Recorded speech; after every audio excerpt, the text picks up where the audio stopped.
What does that mean to you if you had the perfect life right now? What would that be in one sentence? Hmm. Because we live 100 is for you to live your best life, your highest calling, and transform where you are to where you want to be. But we can't know where we want to go unless we know what that actually means to us. And so when we break down the why of what it is, right? So you say, okay, I want to have $1 million. Well, why? We may break that down and find that you need $146,000 a year. Hmm. That's all you need. But somewhere you heard $1 million. Okay, cool. You need $146,000 to get the life you want. Let's work on that plan starting right now. So my guest today says that if you want to be a leader or help lead others forward, you have to be selfish and accountable with yourself. And today we're talking about unlocking the potential within ourselves. And oftentimes there's this version of ourselves that we see in our heads. At times we can just grab this thing. We see it so clearly at times. But yet we have a disconnect in terms of actually being that person on a day-by-day basis. So how do we unlock this person? And my guest today, Jason Yarusi, is an expert in this arena. A little about him. In this order, he's first and foremost a dad. He's a husband. He's a private fund manager of over 245 million in multifamily real estate. He's a podcast host. He's a tremendous athlete, and he's on a mission of he's on a mission revolving around building leaders to live the 100 lifestyle and ultimately help these leaders live a life full of purpose. So without further ado, Jason, how's it going this morning? It's going great. It's going great. I love the intro. Appreciate it, man. Appreciate it, man. And most importantly, I have to ask, did you wake up at 4:32 a.m.?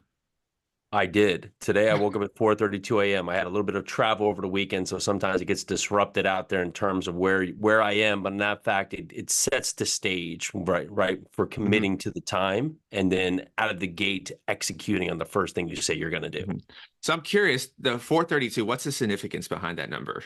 You know, I constantly was not performing, right? I would constantly, and you think about how you're grown up, right? You go to school, you have all these things, you're told to do these times, you get dressed, you're in line to school, you go to this point at this time, right? And then you go out into the world, right? You go out into the world, and now you're on your own, and you can kind of do things when you want to do things, and you could maybe tell yourself you're going to do something and then not do it. No one's watching, right? And Hmm. so many times I was committing to something and I was not coming through, and so one of it was starting to get up earlier and get up at 6:30. Oh, if I get up at 6:35, or I get up at 5 o'clock, oh, 5:10 is not going to matter. Or, get up at this point. So I came to a point of one day I was like, okay, 4, 3, 2, 1, go get up. And it thought in my mind 4:32. So 4:32, 4, 3, 2, 1, go, and just get up out of bed. And when you think through your morning and just when you first start, the second you're out of bed, you're up. You never get up and you never hit that snooze button and say, you know what? I'm good. That after that 5 minutes really made the difference, right? It never helps. It never changes anything. You just 5 more minutes, it's the same process, right? But now you're behind on the thing that you already committed to because you told yourself you're going to get up at that time to begin with. So 4:32, 1, I get up, drink a glass of water. I go out there. I'll start to actually spend 10 minutes meditating. I'll go work out, right? And really set the stage for me to begin my day on the right foot, where many times we start the day on the wrong foot, right? We get up a little bit late, right? Maybe we're rushed. Maybe we've hit the snooze button a couple times. And then from there, so many things cycle out of control. We're rushed, so maybe we don't eat something well, or we don't get a workout in, or we just don't have time to connect with our family. And then we get out, we run into the car. Of course, we get stuck in construction traffic or something else comes up, right? And now we're late for work. The whole day is a bunch of fires that just happen out of control. We get to the end of the day, stuck in traffic coming back. And then you sit down and you're like, oh, I'm never going to do this again. Why? You grab a beer and watch Netflix, and then the next day, the same thing happens. And you go on a week, a month, a decade of these things that are just out of control because you haven't taken back control to start your day perfect from the get-go. Yeah, hearing all that and then also researching you a little bit beforehand, I got this impression that you are a all or nothing guy. You're all in. All in means all in, truly. And I'm curious, where did this mentality, where was it born at? So many days and so many times that you're not doing the right thing that you have to make a choice, right? Mhm. I come from a hardworking family. My dad would outwork anybody in the same part, but wasn't always necessary in the right direction. And so the hardest thing I had to learn was that, I had hard work installed in me, but you can work hard just for the sake of working hard, but if it's not producing results that you want, you have to be self-aware and be truthful to yourself that, okay, you have to make change. So, I left school. I was working in bars and restaurants. I had left with a finance degree from school and just had no motivation. So I moved into New York City, was constantly making bad decisions and just not happy with my outcome, not happy with my results, right? So I wanted to have better, but in that fact, I was just doing the wrong things. And I would be upset with the circumstances. I'd blame, my upbringing, my parents, my schooling. I blame you if I knew you. Whatever fact, except turning the finger around and pointing it at myself and saying, okay, listen, you are making really bad choices, right? And you're getting Mhm. really bad results. And so one night I was coming home to 3 in the morning on my bike, riding across New York City, just mad at the world, mad at just my circumstance. And out of nowhere, a flash of light came out of nowhere and I got hit by a car and was flying across the air. Got up, a few seconds later, blood all over. I had a broken shoulder, I had a broken wrist, and I got dragged out of the street with the traffic that was oncoming. I get to the hospital, and all I can think about was like, man, I need to figure out how to get back to work because I have to make money for rent. Mhm. And I had that second of pause where I was like, okay, you are absolutely thinking crazy right now because you've been saying all this time how much you despise where you are. And now you have this moment hit where you're just lucky to even be here having thoughts because of just getting hit by a car. And all you can think about is getting back to this job that you despise, right? And I started to say to myself, okay, listen, if you are going to do these things, then you can't be upset with the results you're getting because you're doing things that are constantly putting in the right light. So it's your choice, right? And so it's just like this outer talk of myself. So the next day, I wasn't going to say it was magically transformed, but I started to make small changes to have a different aspect and a different perspective on where I was going. So it started with maybe not drinking at the end of the night, getting up a little bit earlier, starting to get back to working out, just starting to really change my view. And what that allowed me to do was to go all into myself, where many times we're all in on everything outside of us because we're putting all of our risk and all of our luck into somebody else's hands. Mhm. So I started to take back control of my life, and that led me from, working in bars to owning bars. I had opened a brewery at a time, opened a restaurant, went and helped transform the family construction company, and that led me into the path of real estate. And once I really got the momentum, that's when you can go all in because many times we're so scared to go all in ourselves because it sets a spotlight on us, right? Mhm. Because if I go all in on myself, well, then potentially I could fail, right? I could fail. Right. And that's the worst thing. So we won't take a step, right? But I ask you, like, if you're always worried about failing and you don't want to go all in yourself, well, if you do nothing, it's just another form of failing because you've actually never done anything outside of what you were actually here, the purpose you were put on this earth to do. So I started to take small steps, and those led to giant steps because the momentum is hard to stop once you start going the right way. Mhm. Absolutely. I have a couple of points. The first one is I'm curious. I lived in New York City as well for a year, and it pretty transformative in my life and everything. It sounds like that with you. What borough were you in? So I lived in New York City for 12 years. I lived Mhm. there pretty much all over. About six, I lived in the Lower East Side and the East Okay. Village. And then I lived on the Upper East Side and Midtown West and Chelsea.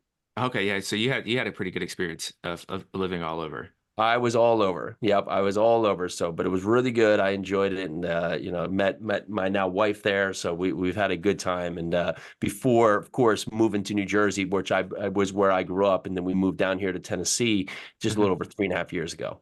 Yeah. The best state in the union, Tennessee. Not Yeah, I not to, like not it. to not to have any biases, but anyway, I'm curious. Okay, so you're making this change, and you're in finance degree, maybe trying to figure out your direction. You finally have this direction.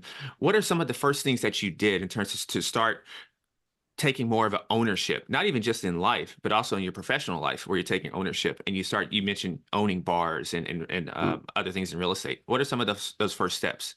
Because So I'm you sure, need to be. I ask this because I'm sure a lot of people we hear about real estate is one of the best ways to make multimillionaires. Real estate's one of the best ways to give you freedom. But a lot of times that can mean a lot of things. We hear these things, but like, what am I supposed to do? Yeah. You want to be impressionable from the right people. And many times we're impressionable from the wrong people. So I got a finance degree because at the time I had a girlfriend in school and I just had no desire for anything, but I had to pick a major, right? It was like coming up sophomore year, you got to pick a major. And the girlfriend's mom was like, "You're good at math. Why don't you do business?" And I was like, "Oh, that's a good idea." Just literally off the cusp, right? Just picking things without any direction forward. And many times that's how we make our decisions, is because someone gives us advice. But if you look at the person that you're giving advice, many times it's a person who has no experience in the field, right? Or really should not be giving you the feedback. Now, and your parents, are they going to give you the best advice? Maybe, but maybe not. But they're going to care for you, right? So you want to understand that your parents are coming from a loving way. They don't want to see you get hurt, right? So many times they're going to give you their opinion of advice that's hopefully going to keep you in a safe pattern. Is it going to be the best advice for you? Most likely no, but at least that's where it is. So to understand where that guidance is coming from. But if I was going to look in the direction I want to go, I'm going to see other people that are doing this type of work or type of activity in a successful way, because what they're going to help me do is they're going to help me shortcut my direction, right? Because it's not only shortcutting to success, but it's also really cutting out the setbacks.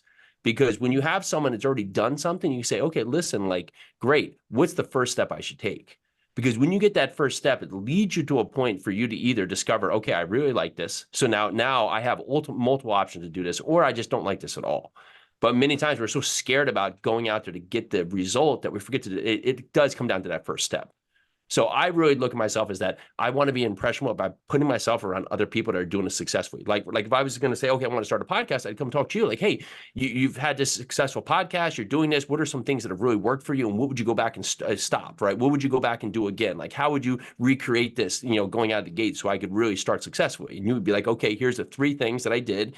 Here, the 2 worked, and the other one didn't. Right? And you would say, okay, here's what I was like, great. That would give me the start to get out of the gate. And so when I look at how I get going, I surround myself with the right people. And what you have to do is put a filter on in your mind to understand the different layers. Like if I was to go get feedback about my life from my grandma, absolutely loves me, cares for me, right? Went through the Great Depression. So of course she's not going to want to take risk. Right. She's already had all the risks that she can bear. By the time she was by the time she was 20, she's had more risk than I'll probably ever see in my life. Mm-hmm. So on that front, she's going to look at what I'm doing and she's going to see risk. So although it's coming from a love of nature, she's not going to be able to guide me in a way that I want in terms of where I feel I can go with my life. So I want to say, okay, who in my circle, right, may potentially be or know someone that can help me with guidance that can be proactive. Because many times the guidance we get is not proactive. It actually stops us. Oh, you sure you want to do that? I've heard of this. It could be a risk. Oh, but you're so good at this other thing. But that's not where I'm meant to be. So I need to find people that have done this because they'll give me the right guidance to give me that first step. Mm-hmm. Yeah, you just highlighted a very important stage, whether it's with your health, whether it's with your relationships, whether it's with your career. It's the stage at the very beginning, because I laughed on a couple of things. I too made the undergrad decision like you did. I didn't really know what I wanted to do. I really liked health, and I ended up going to medical school for a little bit. But my degree is in marketing and international business. And they were like, "Hey, you like to dress well. You're pretty creative. You have great ideas." I was like, "Yeah, I want to be an idea guy. I just want to work in this cool, fancy office and just do innovative campaigns." And then I actually go do an internship, and they're like, "Hey, you got to start in account sales and like door-to-door sales or something in this company." I was like, "No way. I don't want to do that. I just want to be an idea person." Right. But I got that filter though of what the actual job was like. I got that initial thing. And then you also talked about, I remember when I did leave medical school after that first year, and I was so excited. I was like, I think I found my purpose. I think I know what I really want to do. And I thought everyone was going to be excited for me, and they weren't excited. And at first I took offense to it. But as you highlighted right there, you got to think about like your grandma, or you're talking to your aunt, the way they see the world. I come from an all blue collar family. So to say, I want to go try to create something for myself that's not in existence right now, but it's just in my head, that's scary to them. And so it's not anything to take offense to. And so I bring all that together and to ask you that, I'm sure with some of your coaching, how do you recommend some of those people go about this early stage of, this is a very vulnerable stage, like being a little kid, a little baby. How do you go about that and getting them to start changing to this new way, to this new vision that they have? You mentioned babies, and when you're born, you have 2 things, right? The fear of falling down, and the fear of loud noises. So everything else that comes after that is all inherent, something we've gained throughout our life and as we've grown. So first part, the first principle of Live 100 is to be self-aware of how you're showing up, because you can't start to set yourself for greatness if you can't understand how you're showing up. Because if something comes up, are you showing up in a way of just looking at it logically, or are you asking rationally, right? Are you showing up with like hatred? Are you showing up with love? Are you showing up with kindness? Like, how are you showing up? And some of this is going to be helpful, and other things are going to be things that we have to work on, right? So the next stage would be, okay, you have to own it. You have to say, okay, listen, when something comes up that, I have a family member that comes up and says, like, oh, I don't think you're going to be good at that, right? Do I just go completely off the cliff, right? And I basically, put my hands over my ears and I go into a dark corner, right? Okay, understand that it wasn't great feedback, but how can we look at this logically to understand, just like we talked about before, their position, the goggles that they're looking at, so we can start positioning ourselves for greatness, because we have to take control to break the habits that we've used currently, because the habits we've used, right? Your day is anywhere between 40 to 85% of your day is just built on habits that continue to repeat each and every day. And if they're bad habits, well, now you're repeating the same bad habits without even thinking about it, right? Unconsciously, just doing these each and every day. So you have to say, okay, I have these habits today, but if I want to be the person tomorrow, right, that is going to out there and make change, what are the things that that person is doing? Because I have to start pivoting my habits from the person that does these habits that are giving me bad results to the person today that starts to become that person tomorrow. What we look for is we usually look at that person and say, I want to be that person, but we don't look at the habits of what that person is when they get there. They just say, okay, I want to be that person, but you don't look at what should I be doing right now to become that person. Because, if that goes, having a very, dialed in workout plan, having better talk track, like looking at my words coming out of my mouth, right? It starts a lot from the mind down, right? Your body can do amazing things, but your mind will stop you short all the time, because it will say, oh, I don't know, swimming on a lap, that sounds like a lot. Oh, I don't know, you want to hike that hill, yeah, like your feet might hurt, right? Your mind's Mm-hmm. telling you all the things, but your body can keep going. So we fortified the mind and strengthened the body to get you more results. And what you can do is you can start to reinforce your language that comes in. If you take a tape recorder or you just listen to yourself, right, you'll start to hear that many times you'll have these setbacks in your mind that come out and reverberate with the words you're using. Oh, I don't know if I can. Oh, I'm not sure. Like all these things that are trying to give you doubt in your journey. And when you start being self-aware of this and you start owning it, you can start really being affirming to yourself in your mind, which leads through your action, right? Your thoughts go to actions, goes to results. And that starts to help the path for you to create the you that you want and know you can become. Mm-hmm. Yeah, if somebody comes up to you and then they hear you talk about the Live 100, how would you summarize that to them? What's that lifestyle all about? Yeah, it's a transformational journey to go where you are to where you want to be. Mm-hmm. And what was the inspiration for that? Was that also starting in New York, or did that come later? Through my formative years, I had a lot of loss. From 13 to 17, I lost 3 good friends and a girlfriend I had, for 4 years. I just was facing a lot of loss, and that put me on a path where I just didn't have a lot of confidence. I was very shy, didn't have confidence, didn't have any support in my own myself and Mm-hmm. around. And so I had to choose to start making steps in my life. And all of a sudden, I had that accident and I started to make small changes that allowed me to go to start buy large apartment buildings. And now we've, brought over 350 million in real estate.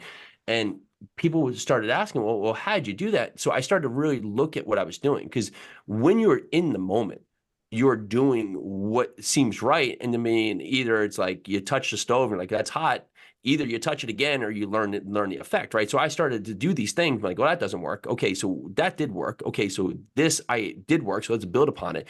So I started looking at my journey of what I did. And what it was that I started to break my habits and pivot them to good habits. I started to build momentum with the right execution of what I was doing.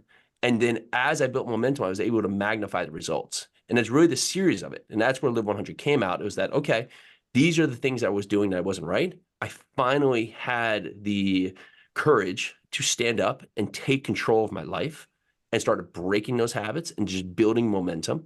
And with the momentum, I became uncomfortably brave, because you have other things that come up. Like you have a ceiling that either it stays your ceiling or becomes your floor. And many times that's set in your mind, but it's also set around the people around you. So I started Mm-hmm. to be uncomfortably brave to what was possible, because I didn't have anybody in my family who was going out there and doing anything like I was doing. So I had to be brave enough to go out there and step outside of just my circle to Mm-hmm. a new circle and then say, okay, I see what's possible.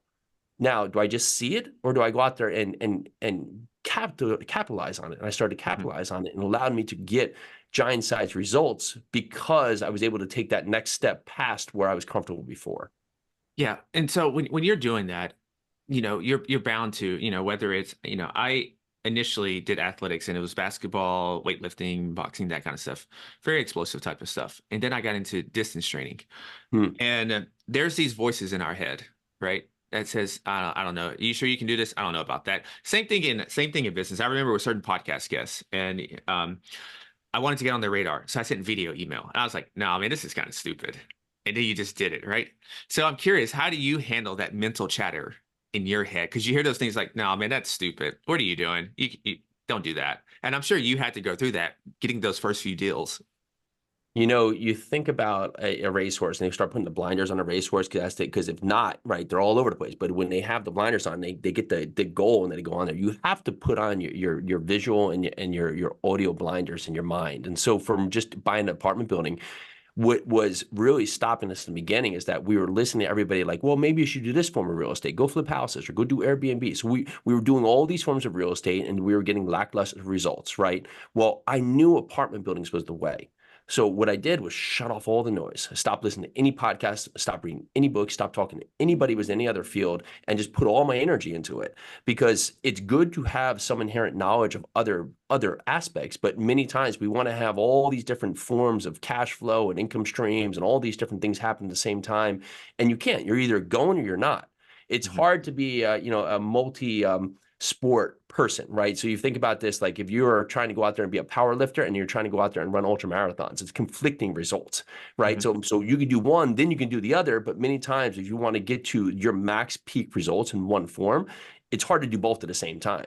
Well, it's the same thing with our goals, right? If we're having goals where I want to go out there and start 7 businesses, but then I want to buy apartment buildings, and then I want to, learn how to do a YouTube channel. I have all these conflicting visions of where my mind is, and so I don't truly get results everywhere. Mhm. So sometimes the hardest thing is that you have to look at the plate you have. Like if you're a waiter, right? You can maybe carry 4, 5, 6, 7 plates. Maybe that's what you can do at max. But we're always trying to carry like 25 of them. Mhm. And if you were to drop and say, okay, listen, you got to drop plates that you don't need, you're going to find out what's important in your day, right? You're going to find out what you should actually be carrying as part of your day. Like right now, like my kids, they are at school. I have to show up and get them at school. I can't just leave them at school, right? So that's going to be a Right. plate I have to carry, right? My health is another important plate right there. My relationship with my wife, right? Our business, like my commitment to our team right here, like that's an important part.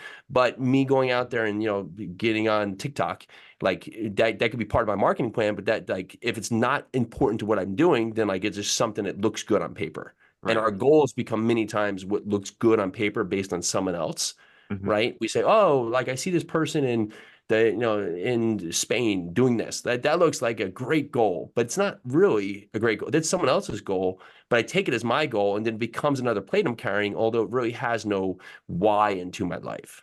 Mhm. Yeah. And you mentioned that in the Live 100, number one is self-awareness. And so I'm curious, what's your superpower? Because I'm pretty sure you know your superpower. I am patiently aggressive. Okay. If that's its own term. And what that's allowed me to do is that I'm aggressive to go after the results I want, but I'm patient to allow them to come out there and actually come to me, right? Because Mhm. many times you could say, well, like think of anything, like weight loss could be a thing, Mhm. or staying fit could be a thing, right? Or buying an apartment could be a thing. Where many investors fail within buying apartment buildings, especially if they come from the single family space, is that if you are wholesaling homes, you can go on a week and potentially, flip a contract for $1,000. It might take you 9 months, 15 months, 12 months to go find and buy an apartment community. But the results could set you up for a lifetime, a couple of years. It could have maximum results. But you have to be aggressive to the goal, knowing it will come, not knowing what's come, but patient enough to allow it to show Mhm. up. This philosophy sounds like you're very good at delaying gratification. Absolutely. Yeah. Yeah, that's what that sounds like. Now, is there a dark side to this? Yes, always a dark side to that because you have to say, like, especially with family and kids, right? So let's relate to that. Mhm. I have kids, they're 9, 7, and 5. Tomorrow they'll be 18, 16, 14, like just in a snap of fingers. So if I'm constantly delaying, like anything, right? Oh, when we have a certain amount of money or when we have a certain amount of time, we'll do this, we'll do that. You miss out what the whole purpose of life is. So you have to make sure, like the goal for us was to get back our time so we could have time to commit to our family, to do the things with our family when we want to do them. Hmm. But if I'm constantly delaying X, Y, and Z until then I'm not actually meeting the why. So you want to make sure that the delay is meeting the expectations of why you're doing this in the first Hmm. place. Yeah, I love that concept right there, and I'm sure that's something that entrepreneurs, investors struggle with in terms of these things to build your business, to build your investment portfolio takes time, and you might have to take some things away. But how much is too much sacrificing in terms of just experiences and quality of life with your family? Because, like you said, they're only going to be little kids once. And then when they're older, there's probably a phase where they love you, they adore you, they want to be around you, and then they want some separation a little bit in those teenagers years, typically is how it goes. So, do you have those conversations a lot with just some of your clients and stuff like that in terms of finding that sweet spot in terms of not depriving yourself too much of experiences in life? It's a two pattern effect. The first is the goal and the journey. We get so stuck on the goal and we think the goal is the end. And you could hear it like, when I lose 30 pounds, Hmm. when I make $1 million. But what happens is that, okay, say you lose 30 pounds and that happens in 7 months, right? Now you've lost 30 pounds. Well, in your mind, that's the result. Like life stops. Like it's like life stops, completely stops, and everything goes from there, right? You forget to say, okay, who am the person I'm becoming when I lose 30 pounds? Hmm. Because that's what happens, why so many people gain weight back, is because when they get to that 30 pound, they don't understand in their mind today, thinking about who they will be then.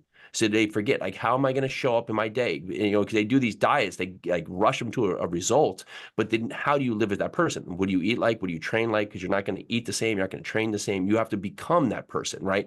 Well, you're doing the journey to get there. So you have to understand that, yes, you're delaying gratification to get to the number of 30 pounds lost, but who are you along the journey? Because that's the person that needs to be grateful for what's showing up. The same thing with like making an amount of money. We look at these goals as if the goal is the final component and life stops. Hmm. But you spend all the time, and most of the time when you can understand this concept, the journey is where you spend all your time, 99.9% of the time. The goal happens in a minute, and now you're past the goal. But if you do this to really focus on being grateful for the moment, being grateful for what you have, and being grateful for the actions you take, you find those goals are just mile markers, and you're so far past the goal when you actually get there because you've set all your intention on the journey. Yeah, I did my first ultra. It was a baby ultra. It wasn't. We'll get to yours a little later, but it was a baby ultra, and I remember thinking when I completed it, I was like, that was cool, but it wasn't the feeling that I thought it was going to be. It was a little more exciting the actual weeks I prepped to actually develop myself into someone who could do that. And I was like, wow, that's what they mean by the journey is an enjoyment, but a lot of times we overlook that because we're Mhm. so fixated on that end thing. But then paradoxically, that end thing is not really what you think it's going to be, nor is it going to last that long. It's like in Lord of the Rings. The movie's like 4 hours, and they finally get to the end, throw the ring off, and in like 10 minutes the movie's over. I'm like, the whole movie was really just them trying to get to this mountain to throw the ring. I love it. That's a great analogy. But it's true. You spend so much time that you think the goal, and that's why goals are fantastic, and goals change. You have to understand that goals will change as you're going on them, but Hmm. you need goals out there as just as basically like the lighthouse, right? You need them as the point, like bringing you and pulling you forward. But you are going to spend all the time in the journey, and the more you reinforce in the journey, the more long lasting the goal will stand. Hmm. Right? Like if you could make $1 million or make $100,000 or $10,000, a million horrible ways that won't be repeatable, right? But if you want to set yourself up for success, what are the steps you're going to do that can reinforce you so when you get there, right, you can continue to build upon that, right? You can continue to build momentum so it can be magnified. It's not just a one-time event. Yeah. And if you think about it, a lot of times, whether it's running an ultra, whether it's building up a portfolio, building up a business, it's not conceptually difficult that much. But a lot of times we just still don't do it. So I'm Yeah. curious from some of the people that you've talked with and everything, and even yourself, if you notice at times, what are some of the reasons why we don't do the things that we know we need to do and that we know are beneficial for us. It is so easy to not hold yourself accountable. It's just very easy because tomorrow always looks greener. Next week always looks better. The next month always looks brighter, right? It's very easy to just say, you know what? I'll just wait for tomorrow. Or I need more information. I need to ask a few more questions. I need to read another book, right? There's always, I need one more thing. But the action, the implementation is where the questions come up. It's never been like, I've never been like, you know what? I just need this answer. It's Mhm. that I don't know what question to ask to get me to the answer. Because when I learn the question, I get the answer. But if I can't find the answer, it's because I don't know the question to ask. And when I learned that, it made my discovery process much more simpler because I could realize like, oh, I'm looking for this answer, but maybe it's not the answer I need. It's just I don't understand the questions to get myself enough information to understand the answer I need. Mhm. So if you look at this as the pattern of your life, it's like many times we fall off because we just give ourselves so many outs. But I will hold you accountable, right? I'll point Mhm. my finger like, hey, you didn't show up on time. You were late. You didn't do this, but I won't hold myself accountable. And so when you can turn it around and say, like, listen, I can only control what I give and how I react to what's given. That's the only two things I can do, Mhm. right? That's it. So what'd you give today? And have a tracker. Like, what'd you give today? Right? That's what's going to really count. And when you do that, if you would get back to the list of the three important things, because we want to do the easy first, right? We have so many outs for things to just be easy that, we want to just do the easy first. You may have a to-do list of 20 things, right? And you're like, oh, I did 19 of them, but you didn't do the one hard thing that actually would have pushed your business forward. Mhm. Oh, I picked up my dry cleaning, I ordered, food for the week, I meal prepped, I did all these 19 things, but you didn't do the one thing, call that one person that would have helped push your business forward. That's the last thing. You'll never get to it because tomorrow you'll have another 19 things that will take precedent for it. Yeah. And our brains are so good at tricking ourselves. It's like, it'll be okay, you can do it tomorrow. Or just like Yeah. this thing's important. It's like the color of a website button instead of making some calls for outreach. But you can convince yourself that, man, this is important. Color psychology, blah, blah, blah, blah, blah, blah. And you focus on those things, but those things are really not moving the needle. So our brains can sometimes be our worst enemy. So Yep. But you'll be like, I got 20 things done today. And you're yeah. like, I did a lot. And you're like, well, what'd you do? Like, Yeah. nothing. Yeah. And this also reminds me of that. A lot of times you can see people that some of the things they say to themselves and treat themselves, they would never do it to another person. Yeah. And so it's an interesting thing. So what are some ways that you keep yourself disciplined and focused? Well, right. What you just said is actually very true. You will Hmm. never speak to anyone as poorly as you do in your own mind. Right. And you will never do that. But you have to understand that like having a system for what your day looks like allows chaos to come into your day. And what I mean by that is it allows it to come in a controllable way. Because if you do this where your entire day starts as chaos, anything that's a chaotic event throughout the day, like someone cut you off, you're late for a meeting, like then everything is chaos or everything seems amplified. You ever walk into someone like you walk in anywhere and someone's just on such a high level because they're just in everything is just seems chaotic. Like there's fires everywhere.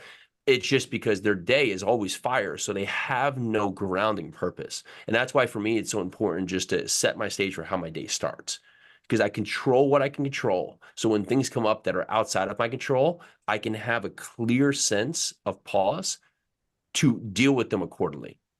And then when you do that, it allows you to take those moments for what they are, just a moment, and not have them as if that's your day. Yeah, because you'll see many people, their day gets ruined by a 5-second event. Hmm. Like just like I said, like someone getting cut off by a car. Hmm. Oh, this guy cut me off. Like literally something like that you could be like, oh, okay. Maybe they were rushing to the hospital. Who knows? Maybe they didn't see you. Like 4,000 read, but it ruined your day. 5 seconds. And so I try to keep it positive. I'm not going to remember this in 5 years, then I'm not gonna put my focus on it right now.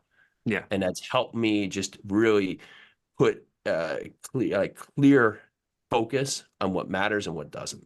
Hmm. Yeah. So it sounds like catastrophizing a little bit in terms of like making something bigger than what it needs to be. Um, you know, Yeah, we do that a lot. Yeah. yeah. Yeah. Um, so I'm curious. So say someone's early on their journey and we need confidence and belief to usually keep ourselves propelling and going. So how do we kind of how do you get yourself to do things when you don't necessarily even fully believe or even know that you can do it yet? And so you can also probably lump in uncertainty also right here. Yeah. Well, if you haven't done anything, you shouldn't have the confidence you can do it because you don't know if you can do it, right? All you Hmm. can know is that you have the confidence. How have you shown up before? And so we can build on is we can build on for how you've shown up before in other things, right? So if I was to go out tomorrow and I've never done commercial real estate, it's a new space. So for other people to have confidence, why would they believe in me, right? So for myself, like I don't know it, but what I can rely on, what I can lean back on is what have I done before? So what can I take from other jobs, right? I had this other thing and I committed to it and I got it done, or I had this other point I told myself I'm going to do it, and you can use what you've done in the past for where you are today to say, okay, I don't know this space, but I know how I've shown up before. So what can I use from there to start trying the space to understand if it's the right space? Hmm. And what that'll lead you to is, okay, what's maybe 3 things I should try today? Let me go out there and try those 3 things, because confidence comes in the action. The results come from that, but confidence comes in the action, right? So if I get out there and I say, you know what, I want to run a marathon and I've never run before, well, I'm not going to be confident I run a marathon. But if I say, well, you know what, today, as part of a marathon, I'm going to walk around the block. And like, okay, I did that. Tomorrow, I'm going to walk around 2 blocks. Maybe a week from now, you're up to a mile. Maybe the next, week you're now running a quarter of that and you're walking 2 miles, right? So now you start to get more confidence because you've started to do some of the action steps to your plan, to your process. Have you run a marathon? Absolutely not. No, you haven't. But you see it, you see a path forward, right? We forget to see the path forward by starting to take small steps, but the small steps are really where all the work is, both mentally and physically. Hmm. I think that's why fitness is such a good amplifier for other areas of life, because it's something that we can fully control ourselves. We can control to move our bodies every day. And in the act of being consistent, the act of being disciplined, we can take those things. Just like the commercial real estate example, Hmm. I go in there, I don't know anything about commercial real estate, but I do know I have the ability to be consistent and disciplined and to learn. And those basic traits that I learned from fitness can be transferable over All to day this long, commercial real estate space. all day long, right? If you have a dialed in fitness plan that can Hmm. adapt to anywhere else as long as you use it accordingly, right? Because, Hmm. you do a workout to live a healthy life, right? Hmm. But you have to continue on that workout plan. And are you going to feel good to do it every day? Absolutely not, right? You're going to give your body the attention when it needs it. But most days you're like, oh, I'm not, but you get up and do it anyway, right? Because Hmm. that's something you put in a prod. That's how you have to treat other aspects of your life when you go on your goals, is that when you don't want to make that call, you pick up the phone. Because workouts, like, if I worked out only when I felt like it would be like all over the place. But when you start working out and you're like into it for 2 or 3 minutes and then you're done, you're like, oh, that was great. You're never like, I got done to the end of the workout, like, that was a horrible idea. You're Yeah. always like, oh, great. You feel better, but when you don't do it, you're like, oh, I feel horrible. Yeah. But it's It's that first it part, just get started. yeah, that's one of the secrets that I think you just learn over time. The more that you do any type of exercise habit, is that you can't really trust your mood initially because like you said, traffic was bad, business is slow, all these other things. You just had an argument, and in the moment you don't feel like doing nothing, right? But I can't think of very few things as good as fitness that where in 30 to 45 minutes your entire perspective and view of life can just change in a moment than Absolutely. than with fitness. So Yeah. in your book, How to Master a Rich Life in 15 Days, one of the things is make excuses pay.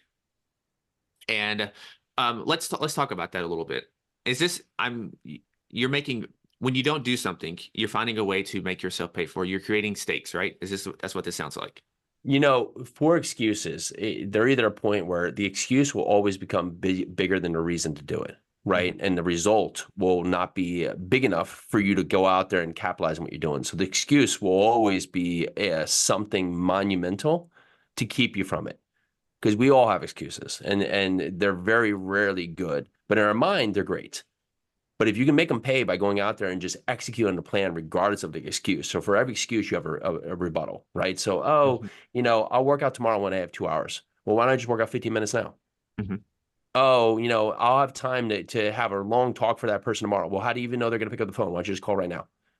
Right. Oh, I'll underwrite this deal when I have more information. Why don't you underwrite the deal and see what else you're missing?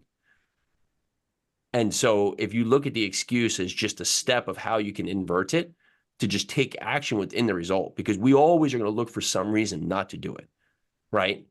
And workouts, a prime example, right? Like you can get a killer workout in 15, 20 minutes. You could literally just go out there, right? If that's all you have, but you'll say, oh, I don't have 30 minutes. Okay, so just don't work out or do 15, 20 minutes and just get after it, right? And when you start doing that, like what would be more, having 1 20-minute workout every 3 days, right? Or every 6 days, right? Or 15 minutes for 3 times in a row and take a day off and 3 times in a row. Mm-hmm. You're going to get a lot more if you just go out there and crush it for those 3 days in a row, right? If that's all the time you have. And on the other side of it, oh, I have no time. Well, then let's look at how you're using your time. Well, what do you have time for? So if you look at your excuse and you look at what is actually the excuse, you can find the result of the excuse is not truly an excuse. Yeah. And, you brought up a good point there. Something I hear a lot, and which never makes sense to me, is I hear, mothers and fathers. I understand that having kids, I'm not there yet, is takes extra time out of your day. And sometimes they might use that as an excuse to why, well, my fitness has slipped and I can't do this and that. To me, it seems like it's even more of an incentive to take care of yourself. And so with you here, I looked at your Instagram and a couple things like that, and I see that you work out a lot. You're still there for your kids, go to their events and everything. So is there a philosophy that you have in terms of scheduling, discipline that you use to adhere to that could maybe be of use to some people? You get up early and because the kids, once they're up, right, you can't say, hey, why don't you go sleep for a little bit longer? Oh, why don't you just go figure it out, right? Like you're here to provide for your kids, right? So you have to set a stage where whether it's early or part, you have commitment to it, right? Because if you can't commit to yourself, you have a hard time committing to them, right? Mm-hmm. And so you have to set the stage. Now, you can also be active with your kids.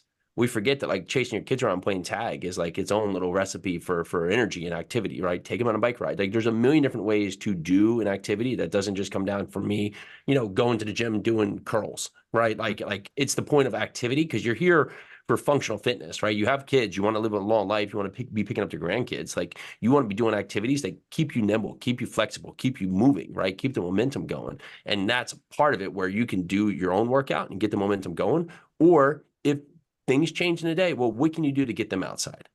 But many times we'll get there and be like, oh, I don't have time because I have my kids with me, but you're just each sitting there on screens.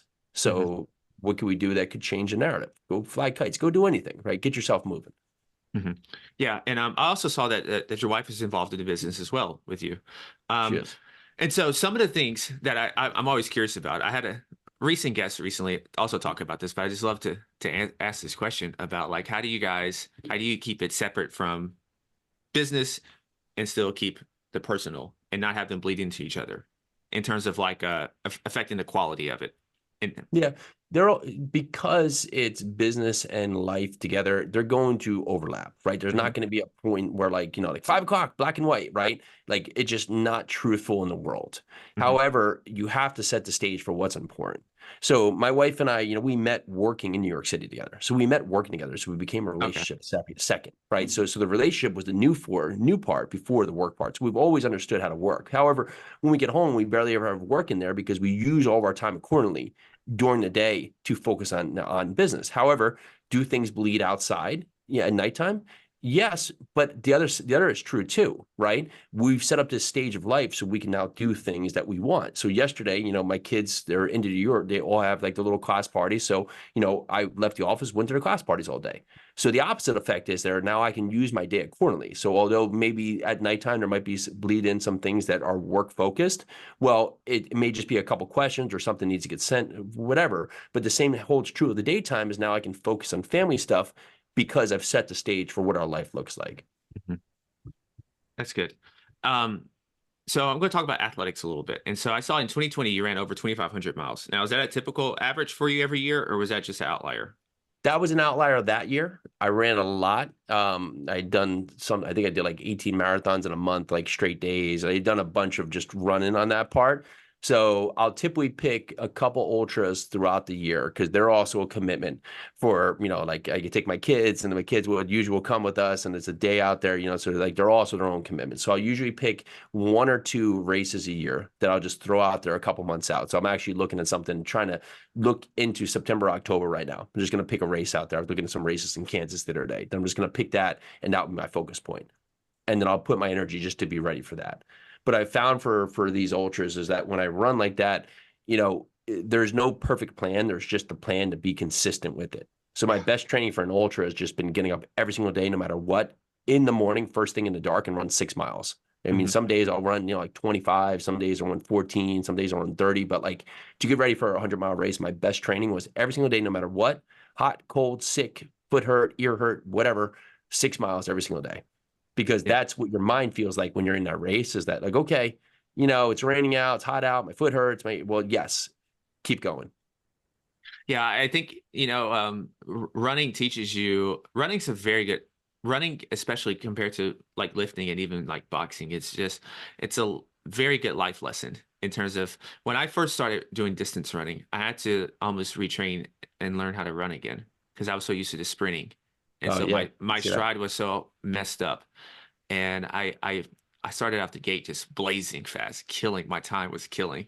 And then I just bonked so early because I was running. So I was just used to, I was like, man, this is fine. Yeah, And then I realized, oh man, you got like 10 plus miles left and it's great. you got a pace and everything. And so I'm curious with you, what are some of the lessons that running has taught you about life and everything?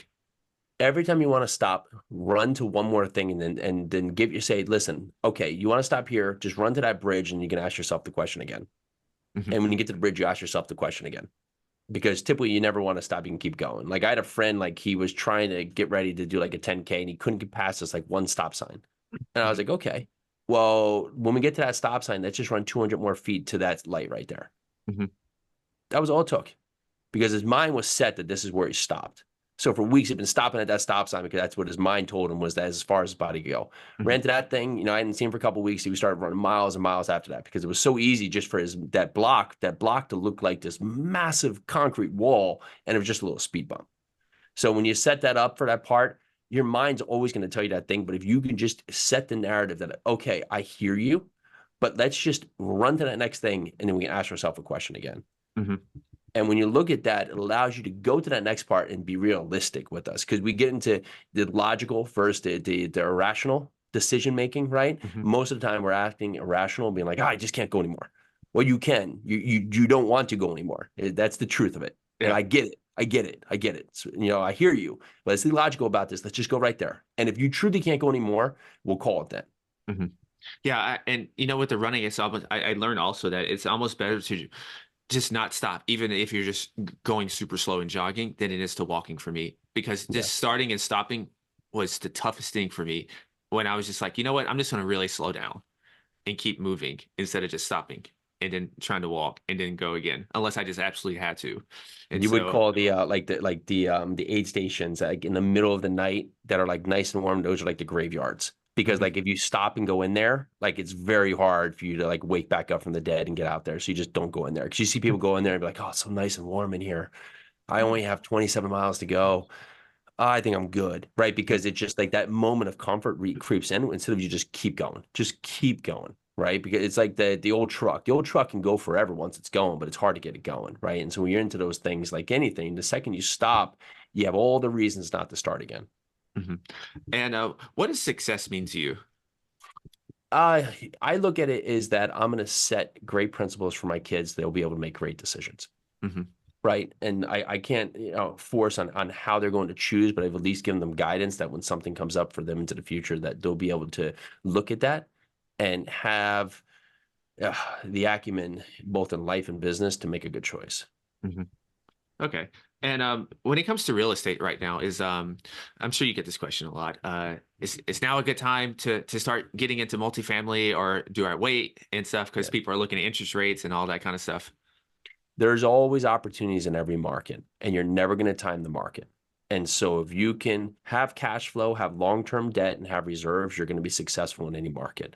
What usually happens is people wait for the market to bottom out, and then they miss it, because you never know when it bottoms out, and then it starts going up, and then it gets too hot. So you're trying to wait for the top to go off, right? And then you don't buy, and then you're in this cycle where you just never take action. But there's opportunities in every market, because you can use your knowledge to find good potential properties in all sides. Now you have to ask, is the space a good, is space a good place? Well, multifamily is traditionally, historically, a great asset class. It historically outperforms stocks and bonds.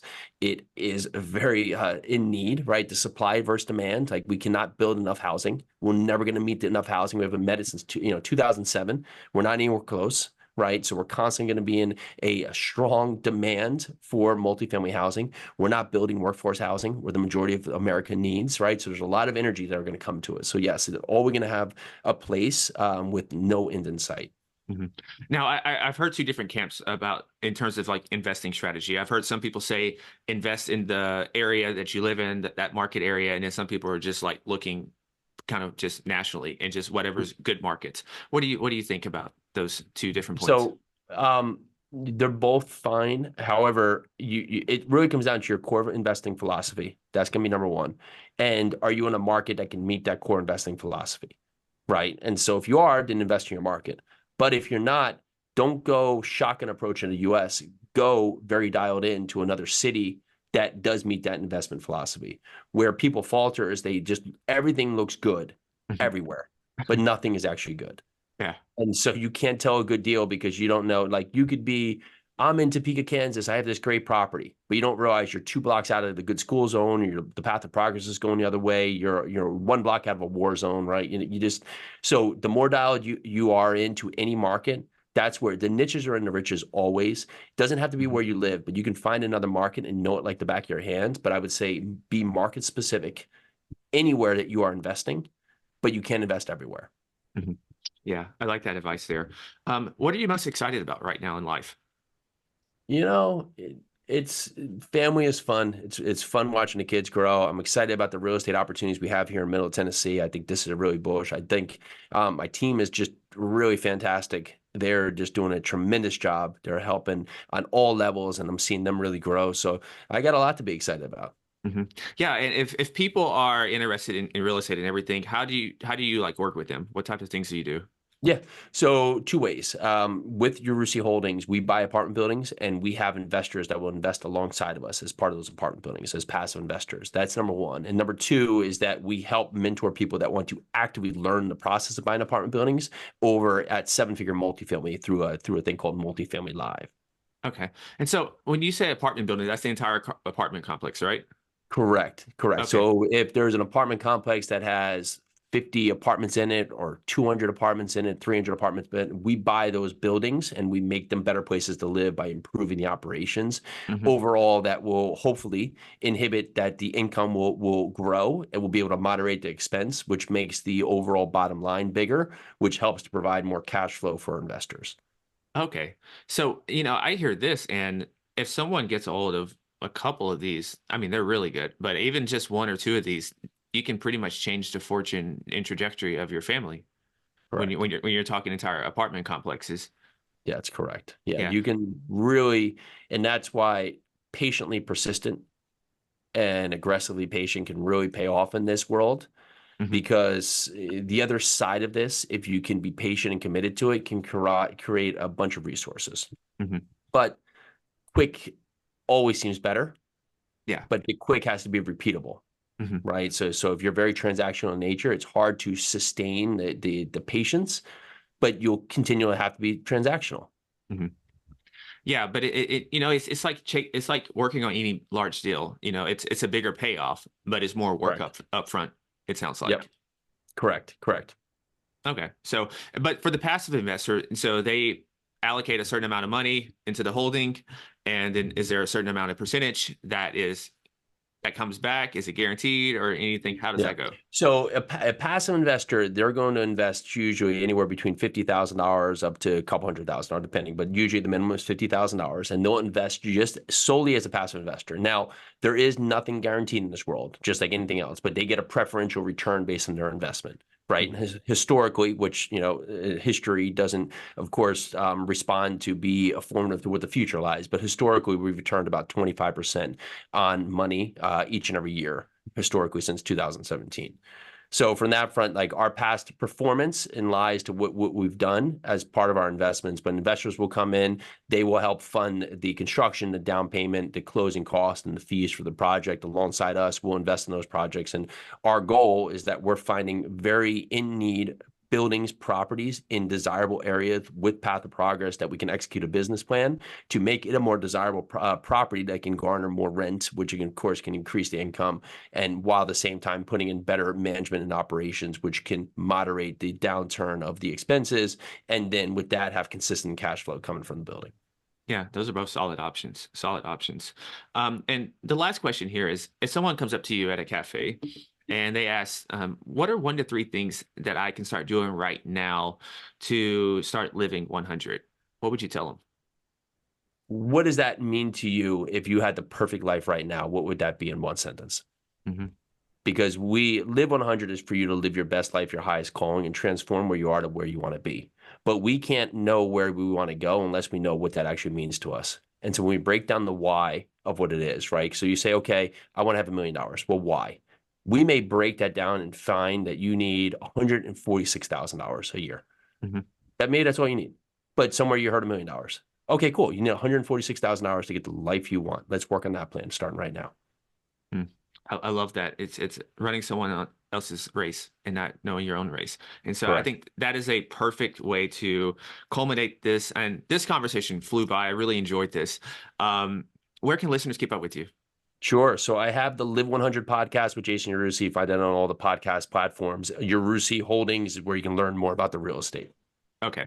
And I will have all that in the show notes as well. And so listeners out there, stay awesome, be limitless. And as always, go be the CEO of your health and your life. Peace.